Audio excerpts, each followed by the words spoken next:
Hello and welcome to an iHelpUtutorial. In this tutorial I'll be showing you how to make a text effect that'll look kind of like this.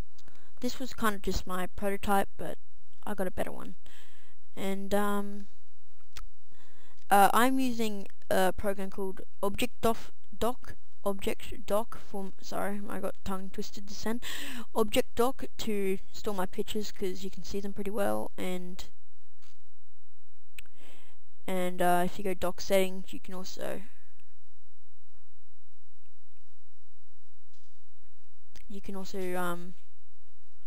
modify the size so that when I go like this it goes all big, just like that. See, just like that.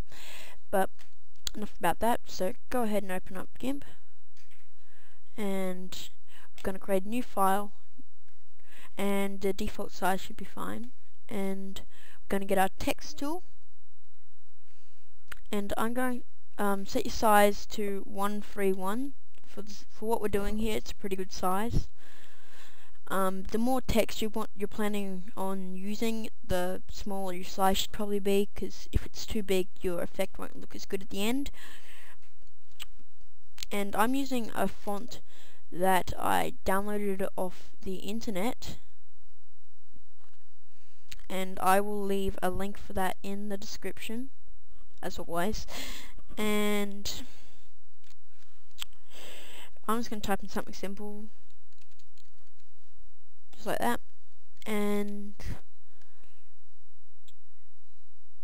okay, you may as well just delete your background layer because you're not going to be needing it. Then we're going to go filters, effect Lego, and we're going to go alien neon.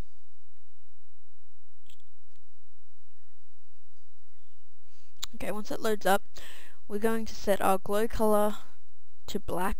Your background color can be whatever, but just make sure your glow color is on black. By changing the width of the band, you'll get a different kind of an effect when you go to animate it, but I'll edit it. When you press OK, like, you'll get a different kind of effect. But the default, for this tutorial, the default should be fine. And delete your background, and delete your text. And we're going to go merge visible layers. Now this just gets rid of your layer mask and just makes it all one image. And now we're going to go filters one more time, effect Lego, and we're going to go textured. Now we're going to go browse so we can pick a pattern, and we're going to set it to clipboard, which is a text here. You can change it to hexagons or whatever, but I'm going to stick with squares for this tutorial. Your background color, just leave that at default. Go from a darker grey to, say, a lighter grey. Once again, you can adjust these if you don't want it to be black and white, but if you want it to look like just black and white tiles, I suggest you just go from dark to light.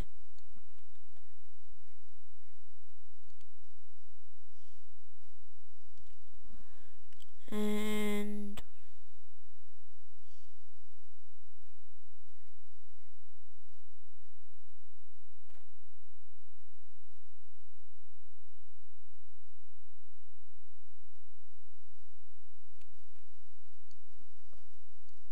once it's finished rendering the tiles, we'll be able to keep going on the tutorial.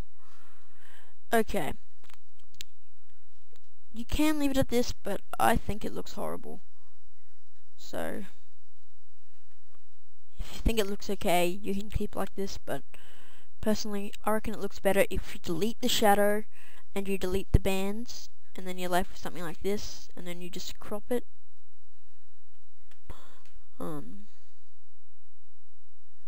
If you wanted to make a wallpaper with no text, you could probably do this at a bigger scale, or you could just leave it at this if you wanted that to be just a normal background, but you might have to make it a bit bigger, but that's not what I'm doing here. So I'm going to merge visible layers so we've got one nice image. And we're going to get our text tool and type in whatever you want once more time. Okay. Now there's a couple of things you can do here.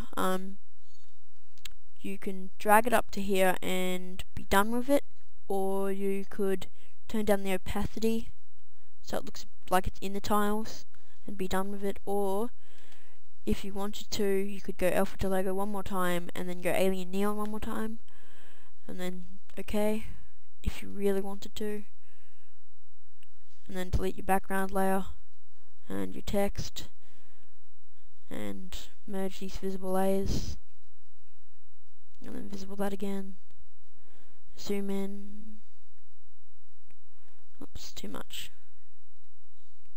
and not enough, okay, and then you could turn the opacity down again to get, if you wanted that kind of effect. It's all up to you. You can just have it however you want, but I'm just going to keep mine like this. So, thanks for watching. This has been an iHelp tutorial, and I hope this helped you. Thanks for watching.